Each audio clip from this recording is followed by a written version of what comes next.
Welcome to One Mind Zen. Tonight's Dharma talk is given by Minwi Maitri. So as Unsan reminded me earlier in the week, here we go. So as Unsan reminded me earlier in the week, on October the 5th, some nations celebrate Bodhidharma's birthday, especially in Japan. Japan does it on October the 5th. I say that because that is the 5th day of the 10th month. Well, tradition holds it that he was born on the 5th day of the 10th lunar month, which would actually be something like early December, late November this year. So anyway, different places do it different ways, right? That's really part of the beauty of Zen, is just capture the moment right there where it is. And so this moment, we're going to join with our Zen Sanghas, at least those in Japan or that stem from Japanese traditions, and celebrate Bodhidharma today. So that was only 3 days ago that they would have celebrated his birthday. So it's a good opportunity for us to talk about some of the things that we learn about ourselves and about Zen in particular, as we look at the life of this man, the myth, the legend known as Bodhidharma. Bodhidharma, interestingly enough, he kind of stands at these crossroads of history and myth. Did he really exist? If he did he really come from South India? Was he really the third son of a king from South India who became a Buddhist monk? Did he really have this fiery red, wild, crazy beard, big bulgy eyes like we see in the statues of him that are all around the world in Zen temples? Who was this man? And what did he teach us about seeing through the illusions of the mind? Perhaps one of his most famous stories that we know of or that has been passed down was his meeting with Emperor Wu of Liang. The emperor, now let me kind of preface this just a little bit. This was probably around 450, 460, something like that, of the Common Era. And Buddhism had been in China since the 1st century. So some historians say sometime around between 60 and 70 AD, or 60 and 70 of the Common Era. So Buddhism had been in China for a couple of hundred years already when Bodhidharma showed up. But Bodhidharma had brought with him some new teachings that focused on meditation and not just on earning merit and devotion. So that kind of sets the background for his meeting with Emperor Wu. So he met the emperor, and the emperor was very proud of his many temples and ordinations and copies of the sutras that he had had his scribes transcribe. And he asked Bodhidharma, he says, "How much merit have I gained?" Bodhidharma replied, "No merit whatsoever." The emperor asked another question. Well, what is this highest meaning of the holy truth? Bodhidharma said, "Vast emptiness, nothing holy." Finally, the emperor asked, "Who are you standing before me?" And Bodhidharma answered, "I don't know." And with that, he left the court. And as legend has it, he eventually sat facing a wall for 9 years.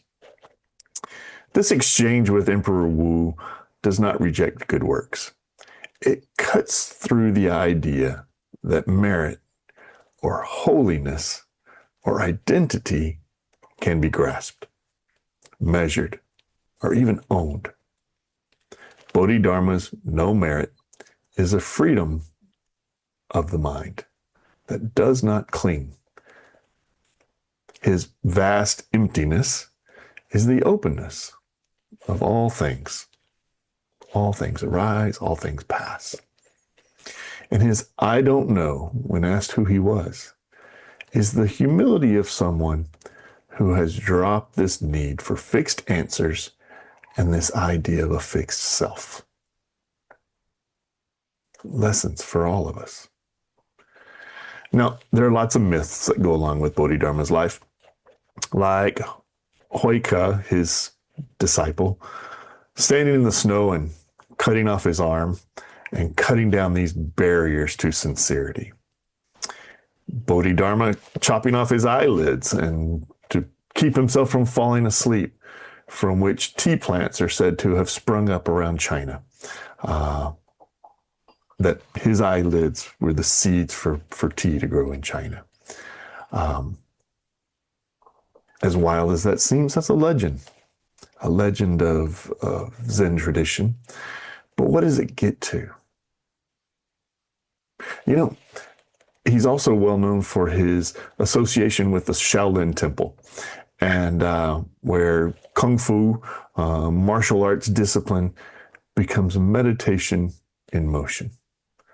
Again, a lot of legend, but what does it teach us? Well, whether or not these whether or not these events ever really happened, whether Huayca cut off his arm, whether Bodhidharma kept falling asleep, so he says, I'll stop that, I'll chop off my eyelids, whether or not he really lived at the Shaolin Temple, these stories as to whether or not they actually happen is beside the point. In Zen, myth is not a distraction from the truth, but it's a mirror for us to practice. The story shapes the question, and the question shapes the practice. We see this a lot with koans that reference Bodhidharma. Koans that ask, why did Bodhidharma come from the West? Or why does Bodhidharma have a beard? These are not curiosities about his biography. They're not even really about Bodhidharma at all. They're doors, or as Woman would have said, they're gateways. They ask us to examine our own motives and our own images. Why do we practice? What do we hope to gain? Can we gain anything? Or what masks do we wear? Why did Bodhidharma come from the West? This invites us to see our own lack of origin. The West becomes a pointer. Coming is not a movement of the body, but a transmission of seeing. The question asks, in effect, why do you meditate? Why do you come to the cushion?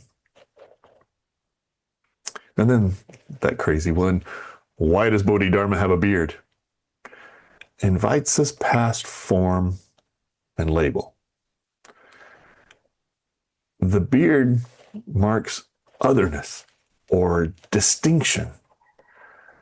But the koan asks us to drop the label and meet what is really true beneath appearance, beneath the beard. What's there? What was there in Bodhidharma beneath his beard? These paradoxical, sometimes playful replies and responses between student and master, when the master might say, what is Buddha, or who was Bodhidharma? And the answer comes out, the oak tree in the yard, or I'm washing my feet, or a smack with a stick, or maybe just silence. These are not evasions. They are direct transmissions meant to loosen the grip of the mind. Bodhidharma is said to have entrusted the Lankavatara Sutra to Huayca, saying, everything you need to know is in this book. And that's interesting because if you read Red Pines, the writings of Bodhidharma, none of his stories actually refer to the Lankavatara Sutra. But the legend says that Bodhidharma passed down the Lankavatara Sutra to Huayka, that that's the sutra that he brought with him from South India when he came to China. And it does make sense when you look at the Lankavatara Sutra and you see what it teaches. The sutra, in the true spirit of the mind-only school, teaches that phenomena are not separate from the mind. Buddha nature is present in all things. True realization is beyond words and concepts and must be realized directly. We begin with names and appearances, with discrimination and knowledge, with I, me, you, him, her, they, whatever. We begin with discrimination, but the path leads us to suchness, to absolute truth, that direct taste of reality as it really truly is. Bodhidharma's teachings are less of a doctrine to be grasped and more of a method to just stop grasping. When we hear the koan, why did Bodhidharma come from the West? We are not invited to tally a correct answer. As a matter of fact, there may not be a correct answer, but we are invited to look deeply and ask, why do we sit? Why do we meditate? Why do we face the wall? Whether or not that is a wall of wood or plaster or bricks, or it's the wall of our own restless thoughts. When we're asked about the beard, we're invited to notice how quickly we reach for a story and to practice letting the story fall away. We sit with the questions themselves. The question becomes the practice. So we let the answers arise and dissolve. We let gestures and silence and just the simple act of sitting facing the wall become our teacher. Again, that wall may be an actual physical wall, or it may be that wall in our mind. We let that become our teacher. So Bodhidharma's journey is our journey from seeking merit to resting in vast emptiness, from chasing answers to living, I don't know. Who are you? I don't know. From seeing mind as something inside our heads to realizing mind is the wholeness of reality. When we face the wall, we face ourselves. When the wall drops, we meet the world. In both, there is no separation at all. That's what we learn from Bodhidharma. So, this week of celebrating his birth, let's honor Bodhidharma, not by clinging to his image of the great giant beard and the bulgy eyes and the shoes on the back, on the stick on his sack, but by embodying his spirit. Fierce in practice, humble in realization, as Sung San would say, that don't know mind, and free in vast emptiness. Thank you.